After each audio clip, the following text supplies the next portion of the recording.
नमस्कार, आप देख रहे हैं 5 की बात। मैं हूं नगमा और मेरे साथ मेरे सहयोगी निधि। महाराष्ट्र की खबर से शुरू कर रहे हैं, जहां पर कल ही शाम को रायगढ़ जिले के महाड़ तहसील में एक 5 मंजिला इमारत गिर गई थी और ये इमारत बस 10 साल पुरानी थी, लेकिन पूरी इमारत धराशायी हो गई। हादसे में अब तक 9 लोगों की मौत की खबर आई है और इमारत के मलबे में अभी भी 8 लोगों के फंसे होने की आशंका है। और हादसे के करीब 19 घंटे बाद भी एक बच्चे को, जो 4 साल का है, उसको सुरक्षित बाहर निकाल लिया गया है। 8 लोगों को घायल हालत से बाहर निकाला गया। मौके पर राहत और बचाव काम जारी है। एनडीआरएफ की टीम, स्थानीय जो बचाव की टीम है, उनके साथ काम कर रही हैं। और आपको बता दें, इस 5 मंजिला इमारत में करीब 45 फ्लैट्स मौजूद थे। और हमारे सहयोगी सोहित मिश्रा ने एनडीआरएफ के वहाँ पर एक कर्मी से बात की है। हमारे साथ एनडीआरएफ के deputy commandant Alok Kumar sir हैं। सर, सबसे पहला सवाल ये होगा कि अभी और कितना समय लग सकता है, क्योंकि कल शाम लगभग 7 बजे से पूरा रेस्क्यू ऑपरेशन जारी है। 19-20 घंटे होने आ चुके हैं, और कितना समय लग सकता है और किस तरह की परेशानी हो रही है? अभी समय के बारे में एकदम कंफर्म तो नहीं कर सकते, लेकिन जो डेब्रिज की आप देख सकते हैं, जो मटेरियल बचा हुआ है, और अभी तक लगभग 30 to 40% हमने रिमूव किया है। और जहाँ पे संभावना है कि विक्टिम हो सकते हैं, इस कारण से डिले लग रहा है। सिर्फ डेब्री हटाना काम नहीं है, क्योंकि हमें विक्टिम भी तलाशना है और जिंदा तलाशना है। इस कोशिश में टेक्निकल सर्च में थोड़ा टाइम लग रहा है, तो कल शाम तक का समय लग सकता है। ज़्यादा भी लग सकता है, कम भी लग सकता है। एक 4 साल का बच्चा जो है वो निकल गया, कहीं ना कहीं एक चमत्कार की तरह देखा गया। जो एनडीआरएफ की टीम और बाकी टीम है, उनमें भी काफ़ी उत्साह उसकी वजह से होने। बिल्कुल चमत्कार जैसा ही है, क्योंकि जिस तरह से जो स्ट्रक्चर का जो गिरा हुआ स्ट्रक्चर का डिजाइन था, पैनकेक, उसमें स्पेस बिल्कुल नहीं होता। लेकिन छोटा बच्चा था, वो बिल्कुल सिटिंग पोजीशन में बैठा है, जहाँ कि उसको थोड़ा सा स्पेस मिला है, उसको चोट भी नहीं लगी और वो इससे बच गया। और दूसरा रीज़न है कि हम टेक्निकल सर्च, हमने हड़बड़ी नहीं की उसमें निकालने में, तो उसको धीरे धीरे एक बार लोकेट हो गया तो हमने बिल्कुल मशीनरी का उपयोग बंद कर दिया। बिल्कुल फिजिकली हाथों से हमने डेब्रिज को रिमूव करके उसको निकाला है। किस तरह की परेशानी हो रही है सर, क्योंकि बारिश भी हो रहा है, कल अंधेरा भी था, और किस तरह की परेशानी यहाँ पर हो रही है, क्योंकि पूरा 5 मंजिल जो इमारत है वो पूरी तरह से बैठ गई है? हाँ, परेशानी है, लेकिन डिसास्टर, इसी का तो नाम डिसास्टर है, जिसमें कि परेशानी है, और एनडीआरएफ इसी के लिए बनी है। और परेशानी है, बारिश भी हो रही है, लेकिन कभी भी काम रुका नहीं कि बारिश आ गई है, काम रुका।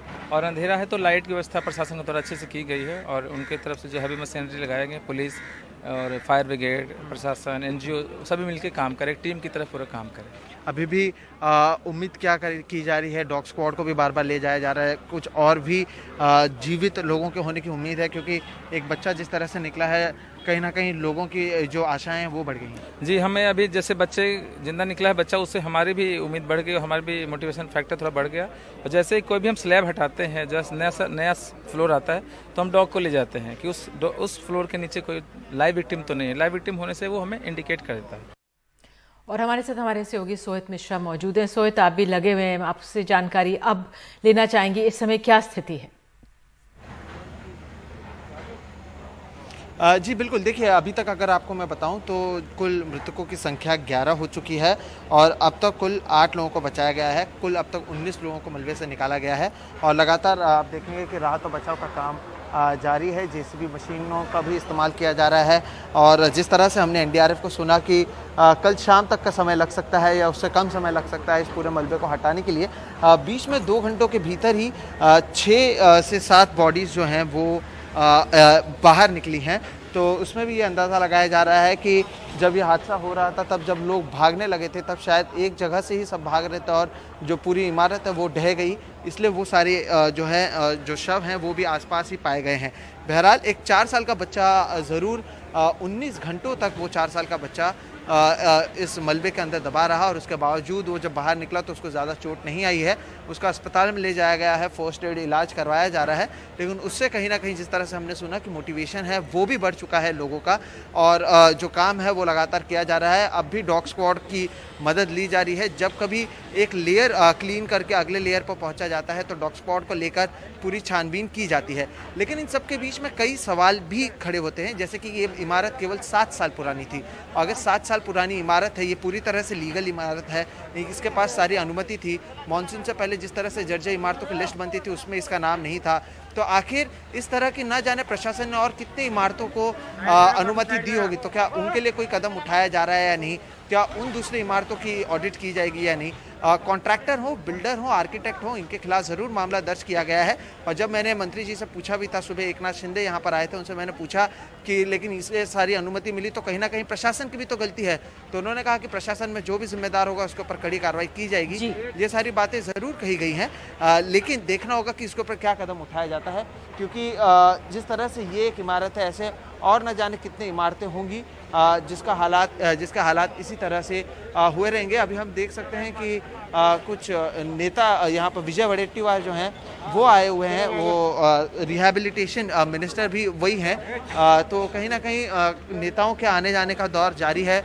सुबह से मैं आपको बात करूं तो अदिति तटकरे आ चुकी हैं, एकनाथ शिंदे आ चुके हैं और अभी विजय वडेट्टीवार, यानी 3 बड़े नेता आ चुके हैं। हमने देखा प्रधानमंत्री नरेंद्र मोदी की बात कर लें, अमित शाह की बात कर लें, उन्होंने भी इसके बारे में ट्वीट किया। उद्धव ठाकरे ने यहाँ के स्थानीय विधायकों से बात की है। उसके अलावा हमने देखा राहुल गांधी ने भी ट्वीट किया है। तो लगातार हर जगह से ट्वीट भी की जा रही है, नेता भी आ रहे हैं, लेकिन सवाल यही कि न जाने इस तरह से और कितने अनुमति प्रशासन ने दूसरी इमारतों को दी होगी। धन्यवाद आपका सोहित। और जो तस्वीरें आप दिखा रहे हैं वो अभी इस वक्त नेताओं के आने का सिलसिला तो चल ही रहा है, राहत का काम चल रहा है। हमारे साथ सत्य प्रधान जी हैं जो डीजी हैं एनडीआरएफ के, जैसा हमें हमारे सहयोगी जानकारी दे रहे थे। इस वक्त बचाव का काम वहां पर चल रहा है और एनडीआरएफ की टीम मौजूद है। अब कोरोना का दौर है, हमने देखा कि भीड़ इतनी जुट गई है, नेता भी आ रहे हैं, बड़ी मुश्किल हो रही होगी इस बचाव काम में। और खास करके जिस तरह से बिल्डिंग धराशायी हुई थी, इतने छोटे बच्चे को, 4 साल के बच्चे को इतने लंबे ऑपरेशन के बाद निकाला गया, वो बहुत तारीफ के काबिल है। और आपसे समझना चाहेंगे कि इस तरह के लोग और वहां पर फंसे हुए हो सकते हैं, क्या इस वक्त स्थिति है? देखिए निधि जी, इसमें जो लोग फंसे रहते हैं वो टेक्निकली उसको वॉइड कहा जाता है। जब बिल्डिंग्स कोलैप्स होते हैं तो कुछ वॉइड्स छोड़ जाते हैं, कुछ गैप्स हो जाते हैं।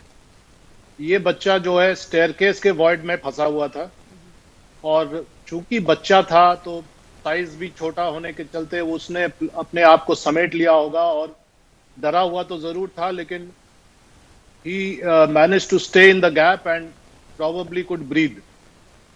ये गनीमत थी और it is just providential, मैं एक मिरेकल ही मानता हूं इसको। और लकीली हम लोग उसी फ्लोर को टच कर रहे थे। We were going down from the top floor downward और बिल्डिंग जो है पैनकेक की शक्ल में कोलैप्स हुआ है, जो कि अमूमन ऐसी बिल्डिंग्स कोलैप्स होती हैं। पैनकेक का मतलब है एक छत दूसरे छत पर कोलैप्स हो जाता है। तो कोई चारा नहीं होता इसमें कि आप टॉप से ही शुरू करते हैं एंड ड्रिल डाउन करते हैं। लकीली जो टॉप एंड उसके नीचे वाला फ्लोर अगर छोड़ दिया जाए, which was collapse in a bad way, बाकी जो 3 फ्लोर्स हैं वो लगभग ठीक हालत में नहीं कही जाएंगे, लेकिन रिलेटिवली बेटर थी।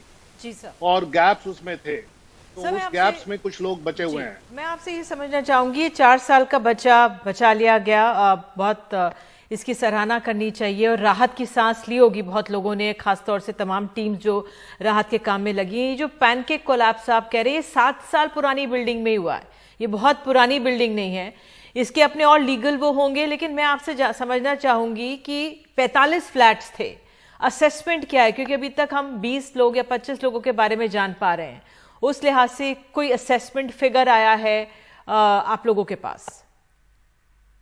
देखिए, जो हम लोगों ने 1:15 बजे रात में हमारी टीमें पहुंची और वी डिप्लॉयड आवरसेल्व्स और तब से लगातार बिना रोक के काम कर रहे हैं। और उस दरमियान हम लोग असेसमेंट भी करते हैं, जो हमारा एसओपी कहता है, हम लोग स्पॉट असेसमेंट करते हैं। और उस असेसमेंट के परिप्रेक्ष्य में हम लोगों ने ये क्लियर किया है डिस्ट्रिक्ट एडमिनिस्ट्रेशन से कि उनके काउंट के हिसाब से 19 पीपल आर मिसिंग, 19 लोग अभी भी मिसिंग हैं, जिसमें से 10 बॉडीज हम लोगों ने निकाला है और एक बच्चा लाइव है।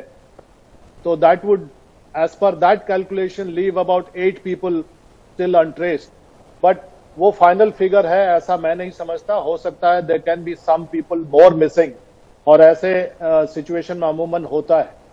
तो we will have to see how it turns out. जिस तरह से ये बिल्डिंग कोलैप्स की है, आप लोगों को शुरुआती इसमें क्या लग रहा है? खराब क्वालिटी का कंस्ट्रक्शन है, इतनी भारी बारिश, जिस तरह का मौसम रहा है उससे क्या ये चांसेस बढ़ जाते हैं क्या वजह रही है इसकी? तो जांच पड़ताल चल रही है, पर आप लोगों का क्या इस वक्त असेसमेंट है?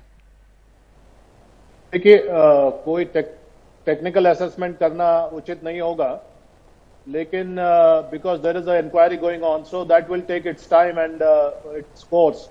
लेकिन प्राइमा फेसी ये कहना गलत नहीं होगा कि हो सकता है उसमें सॉइल का जो कंडीशन है, बिकॉज आई बिलीव बगल में एक पॉन्ड है, तो सॉइल का कंडीशन, कंस्ट्रक्शन की क्वालिटी, इस सब पर जांच होने की जरूरत होगी। बिकॉज नॉर्मली अगर आप एक G+4 बिल्डिंग बनाते हैं तो निश्चित रूप से आपको पूरी तैयारी करनी चाहिए कि वो it last for 50 years. Sir, एक और सवाल, बिल्कुल आप ये कह रहे हैं, हमारे सहयोगी सौरभ बता रहे थे, सोहित बता रहे थे कि किस तरह से एक असेसमेंट होता है कि जो बिल्डिंग्स मॉनसून से पहले एक असेसमेंट होता है प्रशासन का, जो खराब हालत में हो सकती हैं। शायद ये उस असेसमेंट में नहीं आई हो, लेकिन एनडीआरएफ, क्योंकि आप बाढ़ से इतना जूझ रहे हैं, आप इमरजेंसीज में आपकी टीम पहुंच रही है, उस लिहाज से कौन से एरियाज में फोकस, या क्या कुछ नंबर्स आपके पास हैं ऐसी बिल्डिंग्स के? क्या आप लोगों के पहले से ही एक एसओपी होता है नजर रखने के लिए, कुछ ऐसा है क्या? जी, हम लोग इसके लिए लोकल एडमिनिस्ट्रेशन पर डिपेंडेंट रहते हैं, बिकॉज डिजास्टर रिस्पांस जो पहला उसूल है और पहला रिस्पॉन्सिबिलिटी है वो लोकल एडमिनिस्ट्रेशन का होता है। And we are a force of assistance, हम लोग असिस्टेंस में जाते हैं।